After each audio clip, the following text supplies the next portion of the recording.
Hi guys, and welcome back to my YouTube channel. Thank you so much for all the love, all the support, all the engagement that I've been getting on all the videos so far. I'm really grateful that I'm doing this with all of you guys. And if this is your first time, yay! Welcome to my channel, and go ahead and hit that subscribe button right now, because I'm sure you're in for a ride. I'm sure that you're going to be glad and happy that you're on this channel. So go ahead right now, yes, and hit the subscribe button. Go ahead and turn on your post notifications to be among the first people to get notified, okay? And if you're old here, come on, hey, what's up?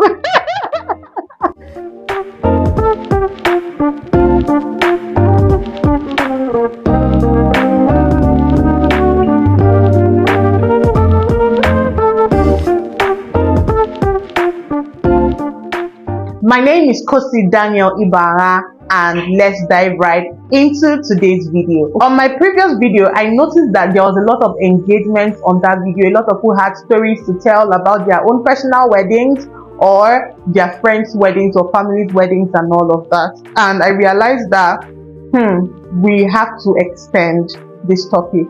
So on today's video, we're going to be reviewing the comments, some of the comments from the last video, and we'll take it up from there into today's video. Okay, so there was a comment that said, great content. I can truly relate because I planned my wedding myself. A lot of things didn't eventually go as planned because I couldn't be in charge while every attention was on me. I fully understand, sis. I was there, right? Because I mean, like I mentioned in my last video, you're the celebrant. You're the one, all eyes are on you, the spotlight is on you, so you cannot afford to high up there, you're frowning or squeezing your face and the likes of that. So you just allow things to just be the way they are. It's painful, but the good thing is that we're having good marriages. That's the important thing, right? Yeah. So let's move on. Another person commented and said, I had lots of regrets about my wedding, disappointments from up to 80% of the vendors I engaged. Wow. Up to 80% of the vendors that she engaged. Wow. That's crazy. She goes ahead to say, I took that pain and disappointment into my marriage. Oh my goodness. Oh my goodness. Kept on wishing I could turn back the hands of time for such once in a while events, but it's all in the past now, and I'm ready to holler some pieces of advice to brides/couples to be for their better. It's so sad. I'm so sorry that this happened to you. Really, I'm so sorry. I can imagine the pain that you felt. You know that women, we have this wedding, this dream wedding that we built up in our head while growing up. Maybe from movies, maybe from experiences of people's weddings, maybe from things that we just try to build our weddings around it. And it's just painful when you don't even as much as get something close to that dream wedding. Not to talk of 80% of your vendors disappointing you. That is crazy. That is insane. I feel your pain, really, and I'm so sorry. I'm really sorry. But then the good thing about this is that you can always renew your vows in the next 5 years, in the next 10 years, and guess what? You can employ an event planner to plan that with you, and it will be the dream wedding that you always looked forward to having. Okay, so that's the exciting part of it. Don't even let it ruin your marriage. No, it's not worth it. Wedding is just a one-day event. No matter how it goes, don't let it ruin a lifetime of goodness. Okay. Moving on, another person said, this person sent this comment to my WhatsApp. She said, good morning, Kosi. After sitting down to reason in both sides of planning your wedding yourself or not, from my own point of view, I still feel one can plan her wedding herself. First of all, it's for the person to have the idea of what a wedding should look like, how to go about it, and ensuring what should be put in place. Why do you want to go through that stress? Why? Because I assume that you have a 9 to 5, or I assume that you have a business that you run. I assume that there are other things that you already have going on in your life before your wedding plan. So why do you want to add on doing researches, doing all that, when they are professionals, they are people that are trained to take up that responsibility from you? That time that you want to use in doing all that, you can really spend it in doing something else, even bonding with your husband to be, right? You don't have to get consumed in the whole planning and all of that you now lose. Because the honest truth is that you know that phase of planning your wedding is a bonding phase for your husband and yourself, for you and your husband. It's a phase that you don't want to miss out on.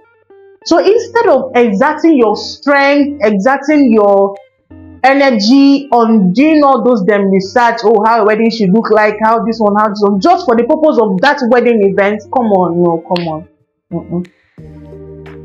Let's keep going.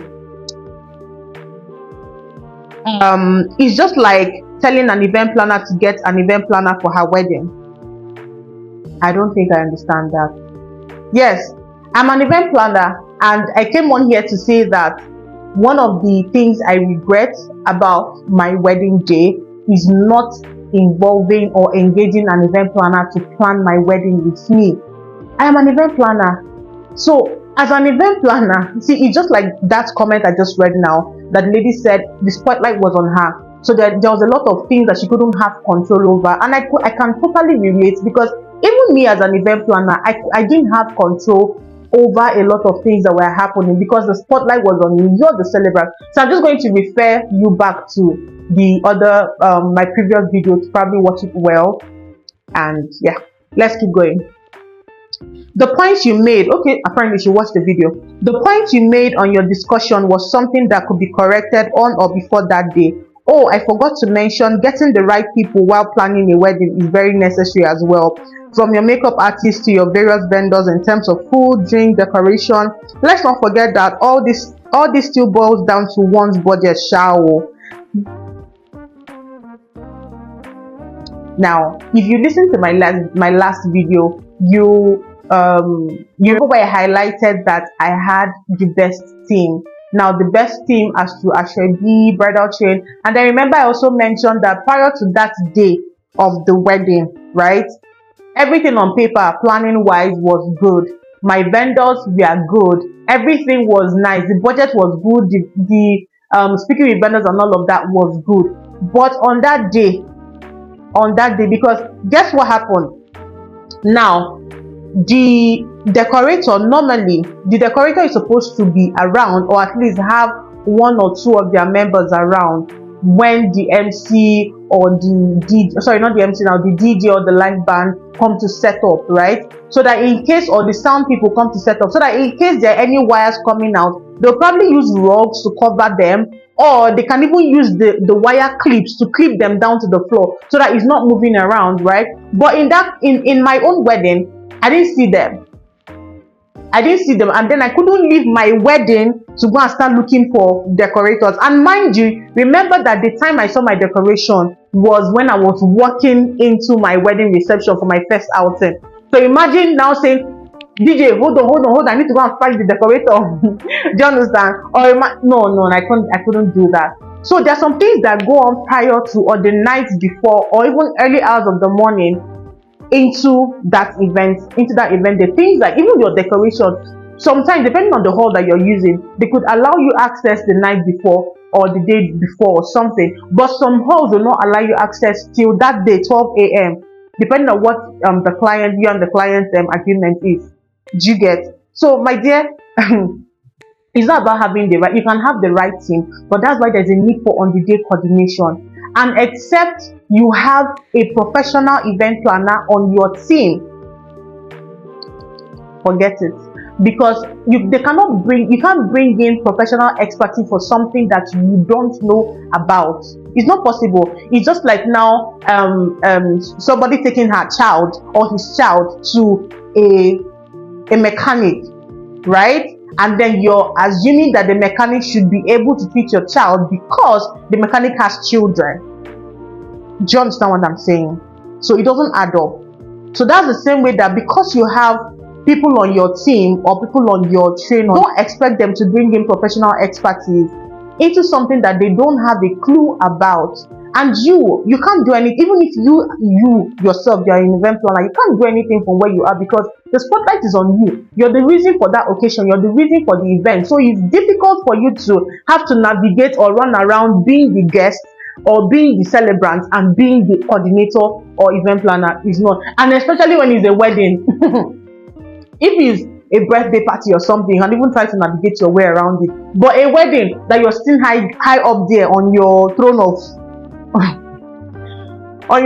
this thing, you cannot, my dear. So, but let's keep going.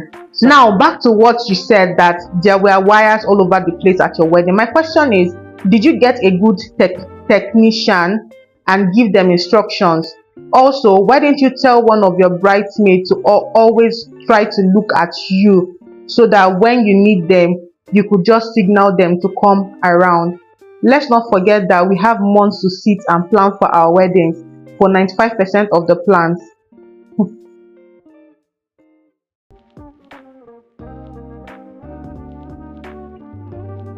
So I totally get your point, right? I get your point, but you realize that on that day there could be things that could go wrong. Yeah. On the day of your event, there could be things that could go wrong, and that's why you need a professional to be there, so that in case things go wrong, the professional can find ways around it ASAP and cover it up. Do you realize that not everybody, like I've just mentioned, not everybody is a professional, so their eyes will not even go. Do you know, I mentioned that my wedding was the talk of the town, even with all the things I pointed out, and the ones I couldn't even point out here that we are wrong. My wedding was the talk of the town. So people's eyes are not going to those things, right? People's eyes are not going to those things. So when things like that happen, my dear, people are not looking at or thinking what you think their minds are going to. So if it's for sitting down and planning your wedding, like I mentioned, my wedding, I sat down, I planned it, it was beautiful on paper. Before that day, all the plans I had to do before that day, we are done very well. Everything that I had an issue with were on that day. And I'm going to say it again, if I engaged an event planner or a wedding planner, it would not have happened. Right? Finally, for me, right, if I don't have the money to get an event planner, I can still put up my friend or appoint some of my friends and put them in charge to still see that things go well.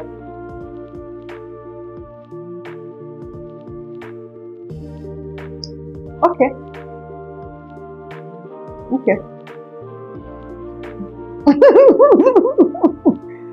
All right, preference. Then there's another interesting comment that is leading us into today's video. So this comment says, amazing video. Can I suggest you make another video recommending the qualities to look out for when choosing an event planner? I had an event planner for my wedding, but till tomorrow, I feel like I wasted money because I ended up having to do most things myself. Oh my goodness. So please help us with the qualities that make a good event planner. Thank you. Again, I deeply apologize that this happened to you, and this is what today's video is all about. Qualities to look out for in choosing an event planner or a wedding planner for your event or for your wedding.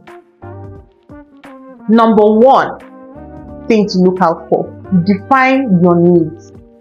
So first of all, you will need to sit down, you as a celebrant, the bride to be, the groom to be, the celebrant generally, you need to sit down and define your needs. What do you want to achieve from that event that you want to hold, or that you want an event planner to plan with you?